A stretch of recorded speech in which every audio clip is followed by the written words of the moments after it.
back. So I hope you guys love stand-up comedy as much as I do. I watch it all the time on Netflix and live shows, and I cannot wait to bring this star right here on your screen. Everyone, please welcome stand-up comedian and actor TC the Captain Morgan. Thank you Hi, so much. nice to Such meet a you. pleasure. Thank Please you. sit.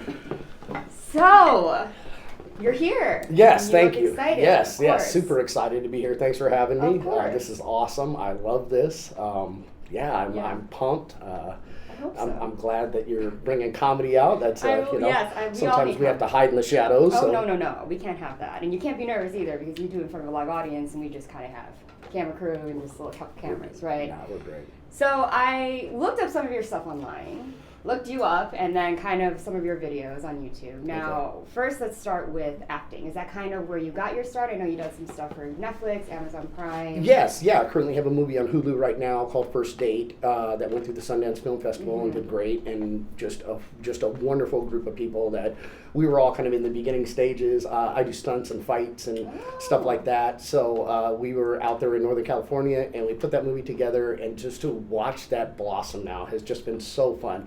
Yes, I'm an actor. From I think 4th or 5th grade, I got into one of those stupid things at school, and I kind of fell in love. I was kind of a short, fat, goofy kid, so it gave me some way to express myself, and I did the acting thing for years. That's how I got into comedy. One night, the lights went out on a theater production I was doing, and they needed somebody to fill time on stage. Wow, okay. And so that's really where your passion came. Because it's so interesting was that, you're mentioning stunts and everything. And I know I saw maybe you're part of Resident Evil. Yeah, all of these films kind of are not comedy related. You see a lot of comedians that are actors, they stick within a box, which, but it's great because you're very eclectic, very charismatic, and you have a lot under your belt, which I'm sure feeds into your comedy, right? Do you use a lot of that? Yeah, actually, we just finished a film last week out here in Vegas. I'm part of an indie film production company, Phoenix Rising Productions. We're trying. But we came out and filmed a little bit out here, and it was so cute because I played the leader of a biker gang, and so I had to kind of go for a different angle there, you know what I mean? So and we got done, and I just got a message yesterday from one of my buddies. He was like, you did such a great job. I'm looking at these, So it was really cute. I love that stuff, and I do enjoy acting. It's a lot of fun. You get to play pretend, it really is. As an adult, it's what we did as kids that we love the most. I do get to kind of do that sometimes, and I do enjoy it, yeah. Great, I'm glad. So obviously, comedian now, and I see you have some shows that you do not only Nevada, but you also do California as well. Yeah. Right? Do you have a mini tour going on? No, just, I'm lucky enough that when somebody calls and asks, I go do comedy. I'm lucky enough to be able to perform at the Comedy Store out there in Hollywood. I did it 3 or 4 times last year. This year, it's been more focused in Vegas. I started a new show. It's called the Vegas Battle Roast, or Roasted with TC, depending on what poster you see.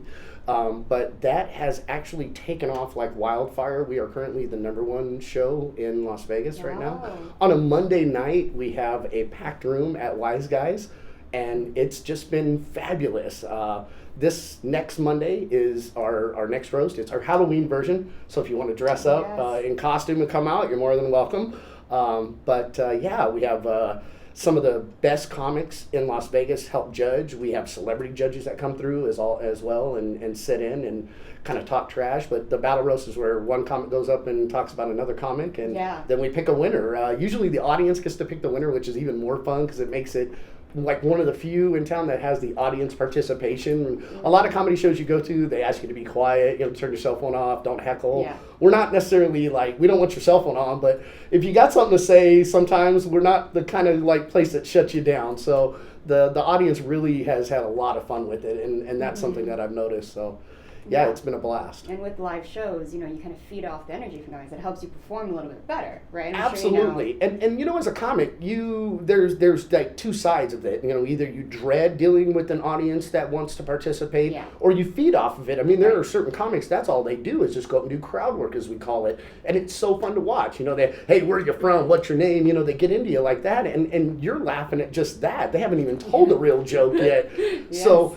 for the roast, it has that element of you wrote jokes and you wrote them about somebody else, and they're very specific and they're very raw and new, and that's kind of one of the neat things about it. And then the audience gets that little bit of playback with you, so you really do get to quick on your feet. You get to be a sharp comedian. You get to know really if you're funny or not in the moment. I mean, some people are good at comedy. They can write great stuff, but it doesn't make them funny. And that's, Tracy Morgan said that, and I agree with that 100%. Some of us are just funny. And I may not be able to spell my name some days, but I know that I'm a goofy guy, so.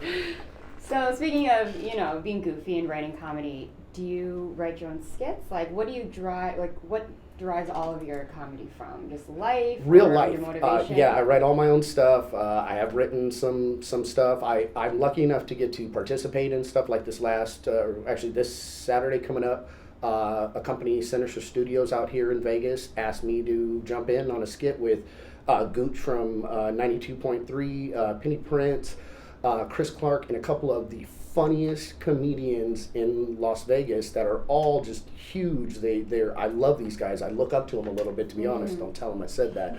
But I got to jump in and be part of their skit. So it was so fun. And then there was just the acceptance of, hey, do you have some lines? Or we'll just go free flow here, TC, say what you want. And so I got to just kind of write some of my own stuff in the moment. And that was great for me personally, because I did get to express myself. But I also did, it was fun to act out what they wanted us to do. And we did. We acted quite a bunch of fools. Great. So you're probably good at improv too. A little bit, yeah. You kind of have to be. I mean, that's part of, if you get stuck on stage only trying to say certain words, or that's where you see people read off of stuff. I don't do that. I try not to have my phone unless I'm trying to keep track of, who's calling me or something while I'm on stage. But no, you really have to be sharp and in the moment.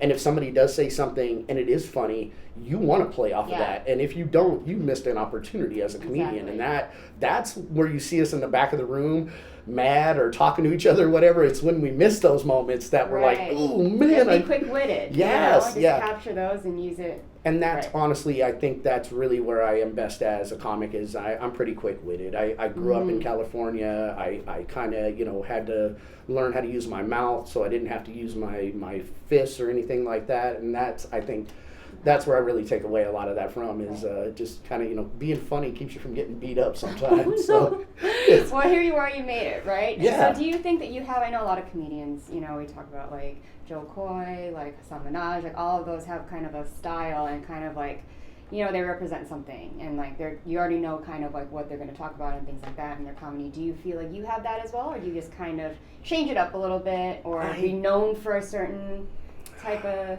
genre? I guess I'm known for just being me. I do write a lot of I write a lot of new material. I do like to try to present people. If you've seen me once and you come back to see me again, you might have heard a couple of the jokes, but I definitely don't want you to be able to sit there and word for word say my set back to me. You know what I mean? One of my things right now is I'm writing jokes based off of when I walk into the men's restroom at the casinos. Vegas is so fun. Yes, and as a guy, you walk in and you just, as I walk to go pee, I'm listening, and I have heard some of the funniest, dumbest things. And so now that's turned into a whole thing where I basically just reverb what I heard in the bathroom in a funny way, and that's kind of turned it into a really cute little thing that I got going on. I'm married. I've been married a long time. That is a funny part of life when you live with someone, when someone knows you and knows all the stupid things about you, and no matter how cool you are on TV, famous, hanging out, I'm still someone's idiot husband, and so I have to take out the trash. I have to reach stuff on the top shelf for her. It's things like that just that I talk about, that kind of stuff, because most of us can relate to that. And that's what I find to be some of the funniest stuff is the real life stuff that you and I have to put up with every day or deal with every day. I make fun of the billboards around Las Vegas. They're the lawyers on the billboards. And then the commercial, you see the same ones. Absolutely. Like, there he is again. Yes. I mean, some of those guys look like you need to get a lawyer to keep them away from you. You know what I mean? So, but no, it's stuff like that. You just gotta, there's humor and there's funny in everything that we do in every part of life. Yes. And I'm just one of those knuckleheads that kind of looks for it, I think. So So long-term goals, like, are you looking to maybe wanting to have a special, or do you do touring? Like, what is in the sights for you as a comedian actor?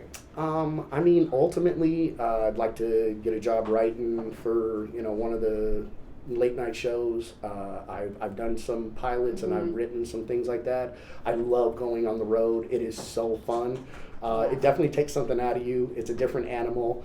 But I think we're working on a special right now. I got some things going on. We'll eventually get everything, Hush. Yeah, hey, it's coming. Keep an eye out. I'll make sure we'll come advertise. We'll talk all about it. I'll drop it right here for you guys. Yes. But yeah, no, all of that, I mean, that's literally all part of it. And like I said, ultimately, we make jokes in comedy about the beginning of your comedy career you host. Yeah. Because, it's where you get your break. You get a few minutes on stage, you get to introduce some of the good, funny comics. Ultimately, at the end of your comedy career, you want to be the host of a late night TV show, sitting there behind a desk, talking to people, doing kind of the same thing. So one day, hopefully, I'll have a spot you can come and I'll interview you, and it'll be really neat like that. But yeah, I mean, I don't want to date myself, but, Johnny Carson was on TV when I was a little dude. And then David Letterman is my absolute idol. I thought that guy was the funniest person. And you talk about being quick-witted, you talk about all that. A lot of that, I think I can go back to saying, watching those late nights, sitting there with my dad, just, that was, kind of our thing, was, how quick you kind of snap back on each other. So it's good training, too. It really keeps worked the out. mind sharp. Yeah, it did. I'm still here. Well, hopefully you invite me to your special taping and your show's coming up. Can you repeat one more time where? Monday the 24th, October 24th. It's our Halloween version of the roast. It's at Wiseguys Comedy Club down there in the Arts District on Main Street, next to the Jack in the Box, if you don't know. It's right there. Yeah. But no, it's wonderful. Pauly Shore's painted on the side, which are shout out to Pauly. Love Pauly. He's a huge, he was one of the people that really helped make that work for me, because being a new comic breaking a new show into Vegas, it's not easy. Pauly had his show the same night I had my show, and he was super sweet and moved his show to a different night so that I could do mine. And for that, I will always be eternally grateful and love me some Pauly Shore, as everyone knows. But we're at Wiseguys. Talent in you. I think it was the hair. We're both Jewish, so I think he kind of felt for me there, because he has more than I do. So, but, well, it's been a pleasure to have you. I hope this is not the last time, and hope the next time you have something huge to talk about, which you probably will. But after the break, guys, he is going to bless us with some of his amazing jokes and some of his, his little talent, just a little bit of it. So make sure you guys stay tuned. TC, the Captain Morgan, everyone, thank you so much. It's been a pleasure. Thank you. See you after the break.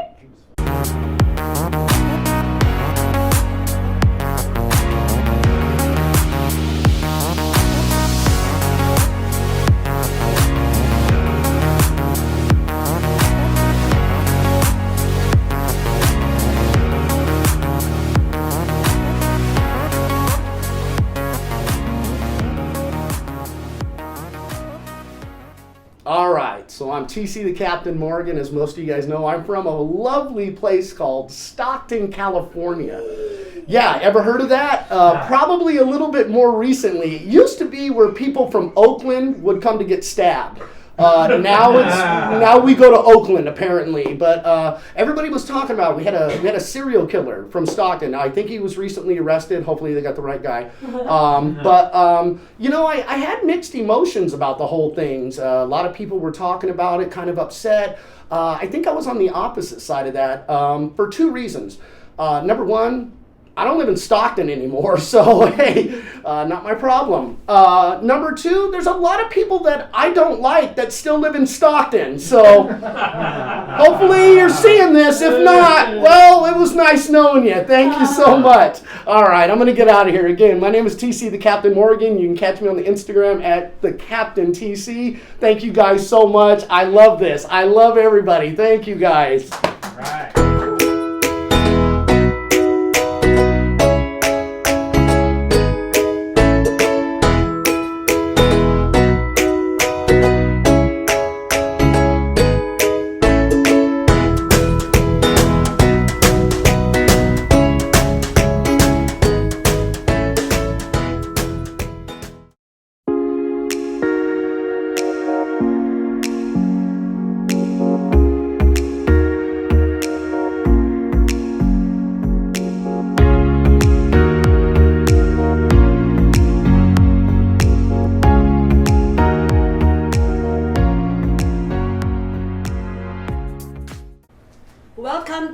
social media shows.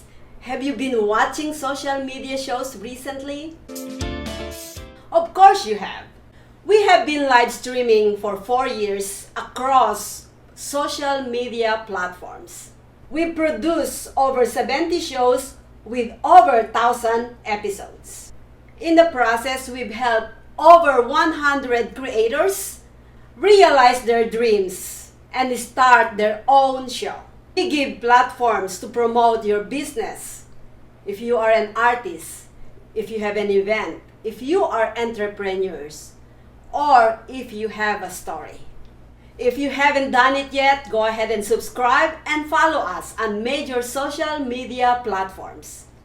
And if you have a great idea of a show, join us. Social media shows can help you produce and live stream your own show. Let us help you make your dream become a reality.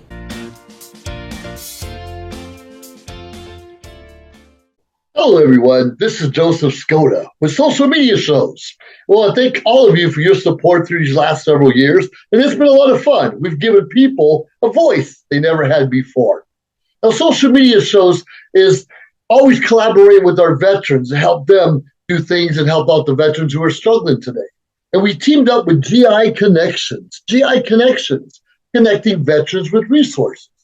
So please consider helping and donating to this great cause because we're always doing things for veterans. So GI Connections, Social Media Shows, and you is what makes the world a better place. Once again, Joseph Skoda, proud United States Air Force veteran.